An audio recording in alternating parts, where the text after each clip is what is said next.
Bonjour, aujourd'hui je vais évoquer 4 sujets.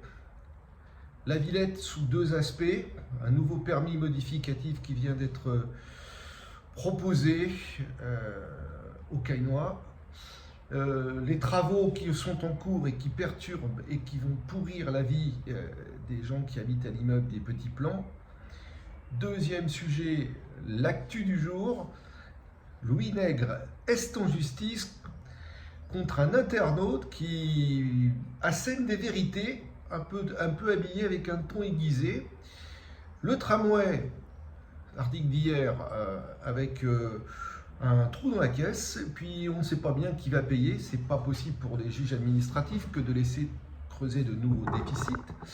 Et enfin, les plages, puisqu'on est concerné, vous avez bien compris tous que la station d'épuration de Saint-Laurent, quand elle évacue ses eaux usées non traitées, entre guillemets, la frontière ne s'arrête pas aux épis de Saint-Laurent du Var, mais il y en a aussi chez nous. Et comme c'est une station qui est censée être accompagnée par la métropole, eh ben on se demande ce que font les deux maires de Saint-Laurent et de Cagnes-sur-Mer. Voilà. Alors, premier sujet, il y a un permis modificatif qui a été déposé il y a à peu près 2 mois et qui va changer complètement la donne sur le secteur du silo, qui va augmenter considérablement la taille de ce parking et donc des bâtiments qui sont autour, ce qui est quand même un comble puisqu'il y a des limites effectivement imposées par le PLU et c'est pas nous qui l'avons fait. Ça va avoir des conséquences sur tout ce qui est pluvial et sur la circulation. Donc j'ai déposé une requête auprès du tribunal administratif pour annuler effectivement cette modification de permis. Je n'étais pas tout seul, mais nous en reparlerons avec des documents probants qu'on va vous partager. Ça, c'est le premier sujet. Ils recommencent à modifier ce qu'ils avaient décidé de faire, qui est déjà insupportable, c'est-à-dire le bétonnage de la Villette. Deuxième sujet, c'est ce j'ai posté hier. Le chemin des Petits Plans, il y a un immeuble qui subit actuellement un bruit terrible, puisqu'à chaque fois qu'une voiture sort du parking, eh bien, il y a du métal, des plaques de métal qui protègent un tuyau. Comme vous l'avez entendu hier, ce tuyau va sur le chantier, il est branché carrément sur une borne incendie. Donc déjà, ce n'est pas possible, ce n'est pas autorisé, puisqu'il faut pouvoir accéder, et c'est une eau publique. Eh bien, cette eau publique est prélevée sur un chantier privé qui est juste en face. Ce chantier privé a besoin d'électricité. Donc, qu'est-ce qui s'est passé?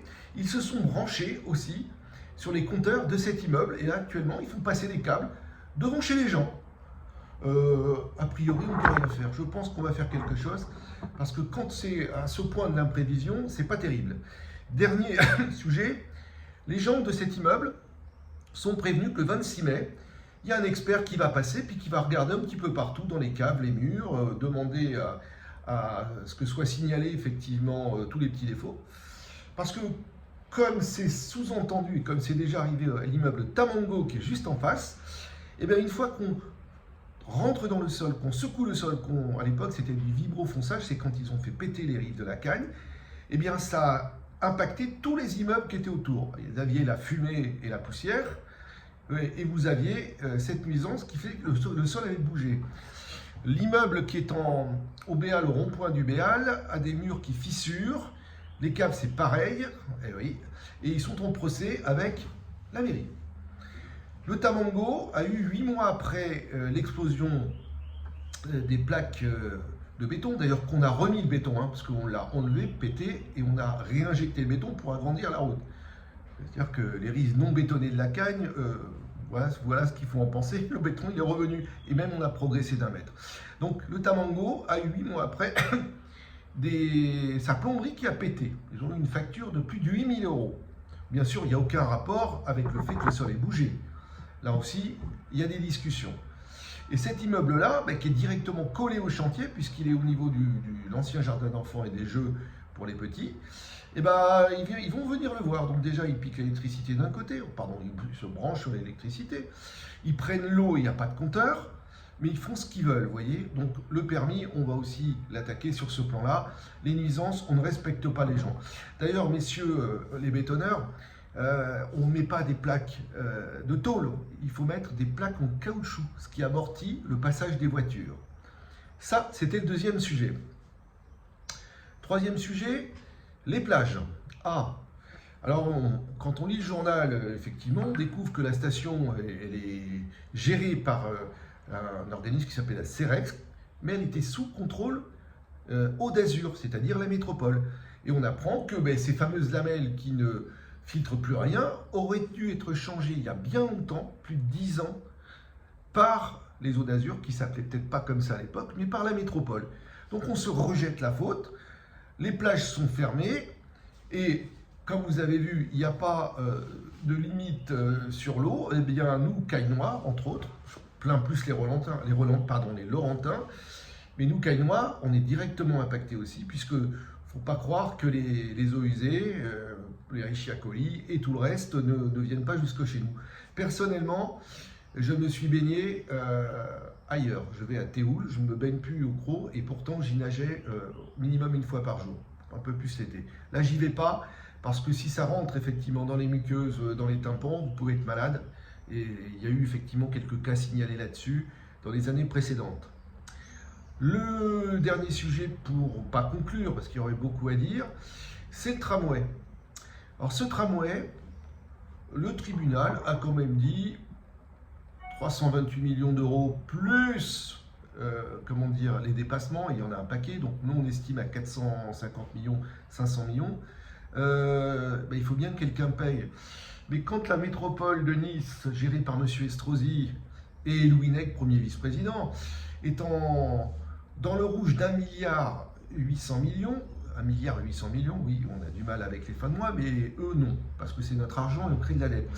Cette métropole a failli être mise sous tutelle il y a quelques années et on a créé une taxe, la taxe d'enlèvement des ordures ménagères, les poubelles, en faisant rentrer une année 60 millions, une année 80 millions.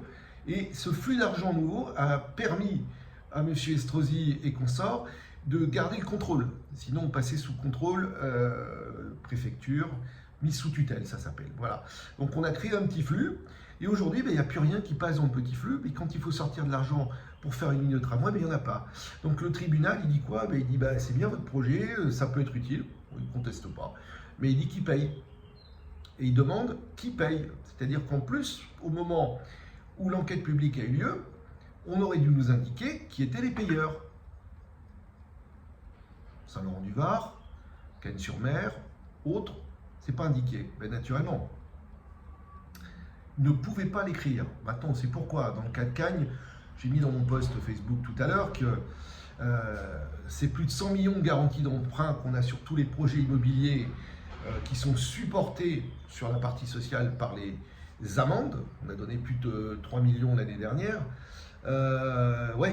Donc si jamais ce projet devait démarrer et être à bout de souffle sur un plan financier, on ne pourrait pas appeler en garantie les villes.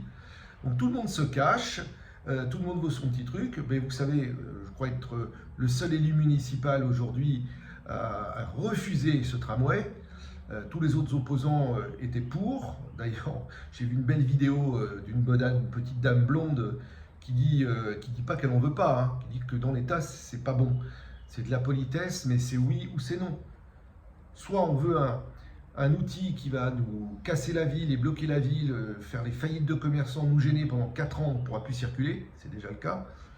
Soit on veut un mode de transport plus doux, ce qu'on appelle nous le BHNS, c'est un bus qu'on dit à haut niveau de service et qui emprunte des voies réservées en ville, ce qui permet de ne pas bousiller les routes, de mettre des travaux dans tous les sens, mais de faire le même travail qu'un tramway.